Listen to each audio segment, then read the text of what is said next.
个谁机器了？我。他都翻了。他是闭人。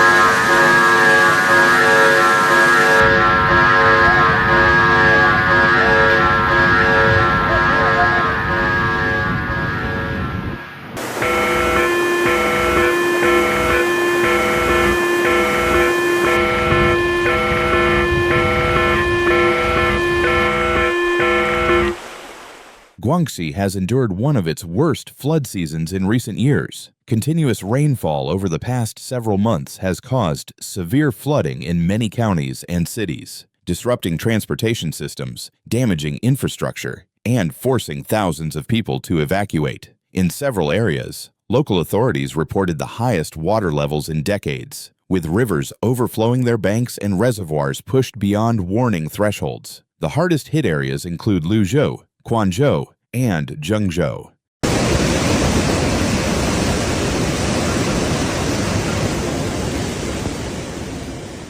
In Liuzhou, rainfall totals surpassed 1 meter in 1 week at the height of the storm, overwhelming drainage systems and flooding entire residential areas along the Lai River. Water levels rose several meters above the safety line, threatening downstream communities and prompting urgent evacuation orders. Streets and neighborhoods in the city turned into large rivers, submerging vehicles and forcing businesses to shut down for weeks.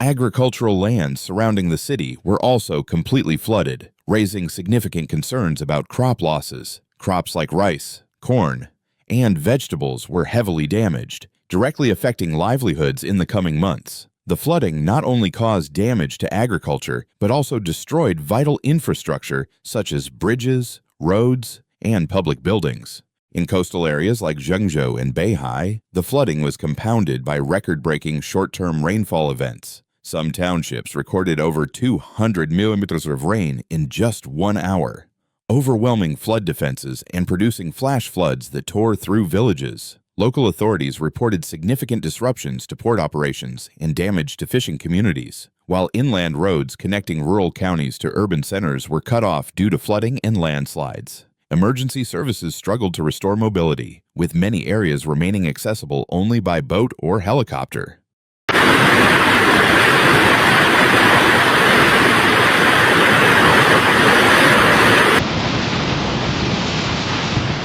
Further north, mountainous counties also suffered devastating flash floods and landslides. Areas such as Longshan, Rangnan, and surrounding regions faced multiple landslides after prolonged rainfall saturated hillsides. Entire villages were destroyed, and casualties were reported despite preemptive evacuations. These incidents highlighted the persistent vulnerability of upland communities to sudden geological disasters triggered by extreme rainfall. Rescue teams were deployed along river valleys to clear debris and provide relief supplies to stranded families.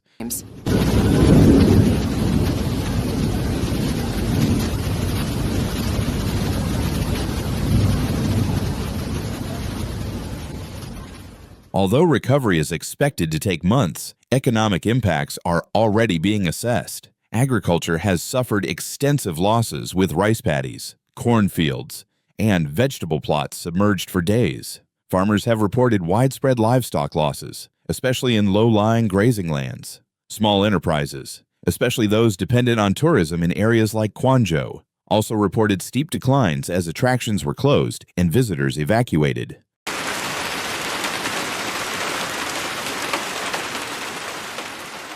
Despite the severe damage, the response has shown notable strengths: rapid mobilization of emergency services, the use of early warning technology, and the dedication of rescue workers helped prevent the disaster from escalating further. However, with forecasts indicating continued heavy rainfall into late summer, authorities remain on high alert. Shelters are being maintained, monitoring networks are being expanded, and reinforcement work continues along key waterways.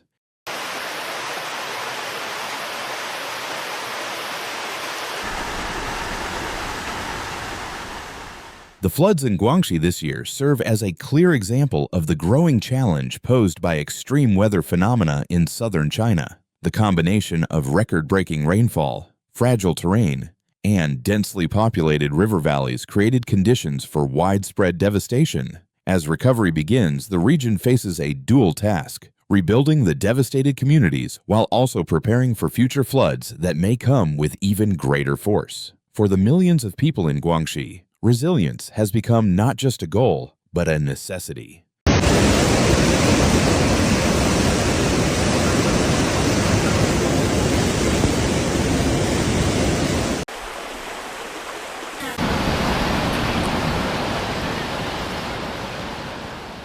Thank you for following Extreme Weather, where we analyze the harshest natural events. If you found this video helpful, please like, comment, and subscribe.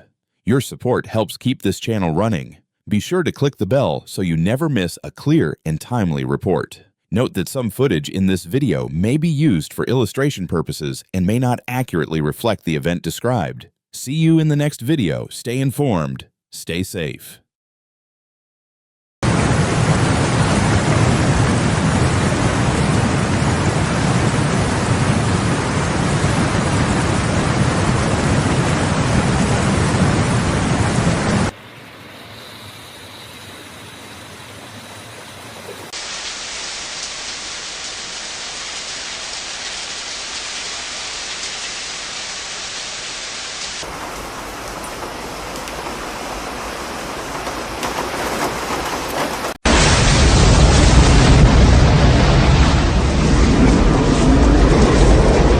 都学几级了？我他都翻了你。这是地人。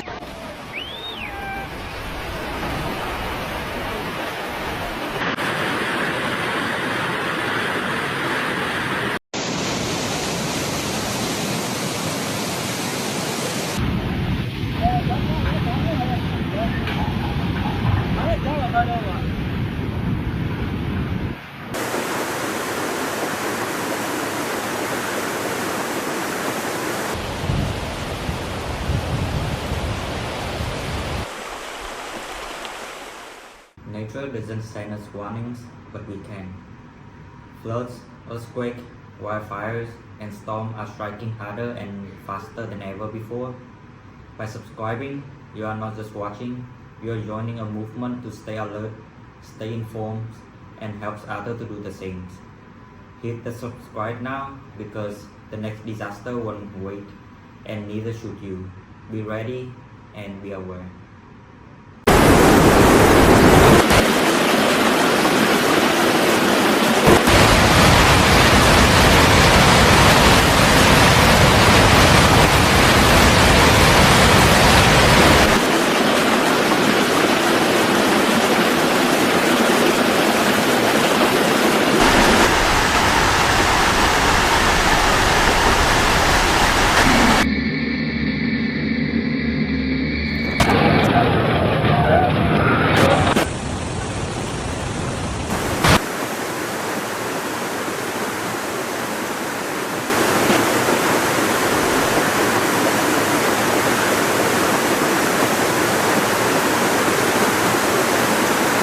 对面公路安完，那边房子都直接。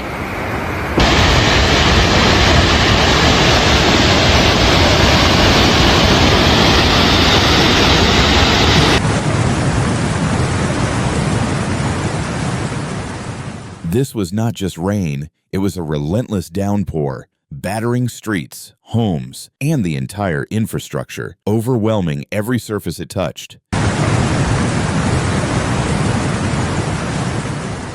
By mid-September, the intensity of the storm system had exceeded Beijing's flood control capabilities, from the city center to the suburban belts. The sponge city systems designed to absorb moderate flooding could not withstand the massive volume of water. Retention ponds overflowed, permeable pavements failed to absorb the runoff, and underground drainage systems were clogged with rainwater as rivers like the Yangding swelled dangerously close to overflowing.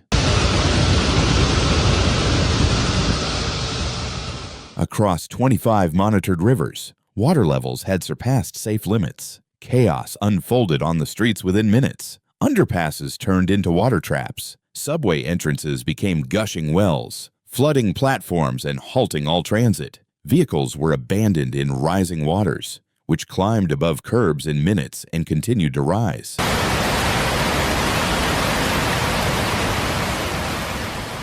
Commercial districts, residential zones, and major traffic arteries were all submerged. The city's concrete and asphalt proved powerless against the vertical flood pouring from the sky.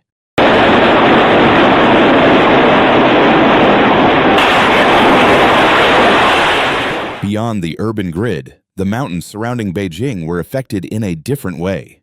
In Manugu and Funan, rugged areas on the city's western edge, saturated soils triggered dangerous flash floods and rapid runoff. Heavy rain pounded the mountain slopes, forming torrents that surged downhill at terrifying speed.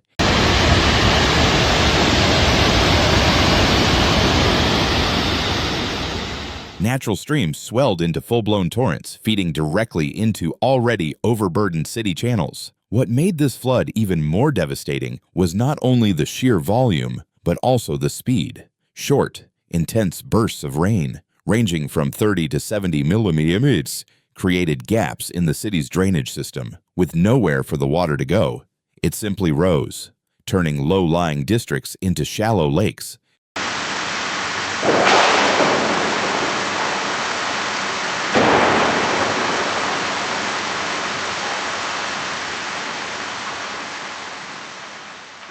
Within hours, sections of Beijing's highways, public parks, and urban plazas were submerged, some with water deep enough to be considered wastewater. The scientific cause behind the flood was a perfect storm of extreme climatic factors.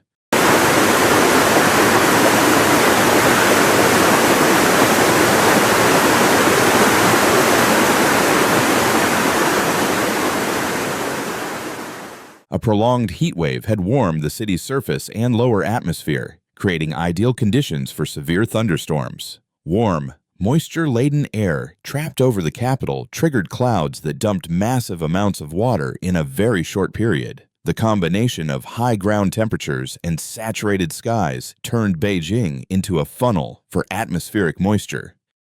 对面公路安完，那边房子都这个。 俺上来好高哦。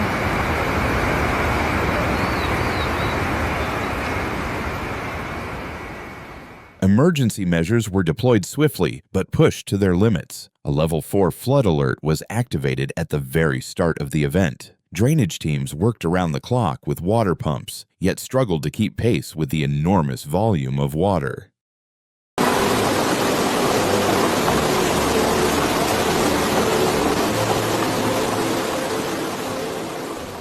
At key intersections, stormwater lifted manhole covers off the ground, traffic came to a complete standstill, and entire neighborhoods went dark as substations shut down to prevent electrocution. Authorities tried to divert flows to rural areas, but even those were quickly overwhelmed. Beijing's built environment, modern, vertical, and complex, became a vulnerability. Underground malls, tunnels, basements, and parking structures flooded in a domino effect.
面公路安完，那边房子都住的。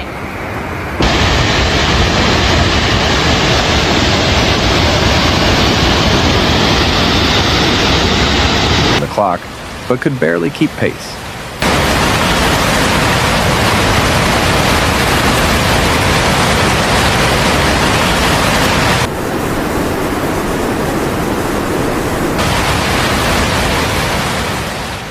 The world changing, disasters are no longer rare, they are reality. You cannot predict the next earthquake, flood, or wildfire, but you can choose how ready you are. This channel isn't just here to inform, it's here to wake people up before it's too late. So if you're watching this now, take it as a sign. Don't just scroll, don't just watch. Subscribe, learn, and prepare, because awareness isn't fear, it's power.